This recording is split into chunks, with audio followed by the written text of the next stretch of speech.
Hi everyone, this is Jun Li. I'm from a small city in China called Shijiazhuang in Hebei province. Today, I'm taking you to see a real Chinese countryside village and a traditional rural market, Ganji. This is Xijing village. It's a very small village, but you know what small means in China.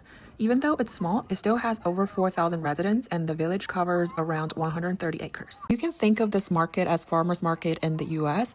Over here, they have grilled sausages and fried potatoes. Here are fresh eggs, and many of them come from chickens raised by villagers, and this is red bean cake, freshly made. I'm going to buy some eggs because in our town, most eggs are transported from other places, so I really want to try fresh ones from the village, and these are duck eggs.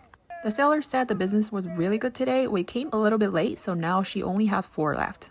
So total is 20 RMB, which is less than $3. Nowadays, even small vendors like this accept mobile payments. Everyone has a QR code, so it's very convenient. You don't need cash, wallet, or any physical card, just your phone.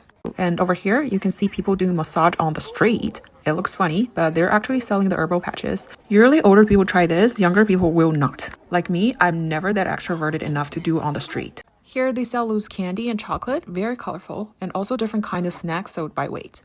Things at this rural markets are much cheaper than grocery store. This is very different from the US. So that's why you can see most of the people here are older residents from this village or nearby villages. Younger people still prefer go to the grocery store. Here is fresh pork. When you buy meat here, you can just point to the part you want. They also sell clothes, mostly for older people, same with shoes. Younger people don't really shop here.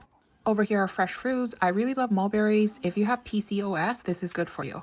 These markets are usually small, so you can walk through the whole thing pretty quickly. People also ask me why I said in a previous video that middle class in China prefer apartments instead of single family houses. As you can see on both sides of the street, in China, this is what a single family house in the countryside often looks like. Because most single family houses are in rural areas, grocery shopping or something else is not very convenient. Also, many older houses have bathrooms that are separate from the main house, so you have to go outside to use the bathroom. So most young people and middle-class families prefer apartments in cities. This is actually very similar across East Asian countries like Japan and South Korea. But there's also one advantage. Even if you lose your job, you can always go back to your village and live in your family home.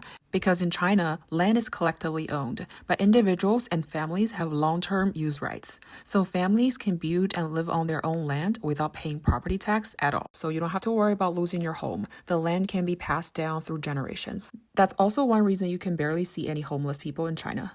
And for housing, most young people still choose to move to big cities and buy newer apartments. That's why you can see mostly older people in villages like this. So even though China has a huge population, in small places like this and our town, it might not feel crowded. But if you go to cities like Beijing, Shanghai, or Shenzhen, it's completely a different story. Alright, we're heading home now. Do you usually go to farmer markets, and what is your favorite?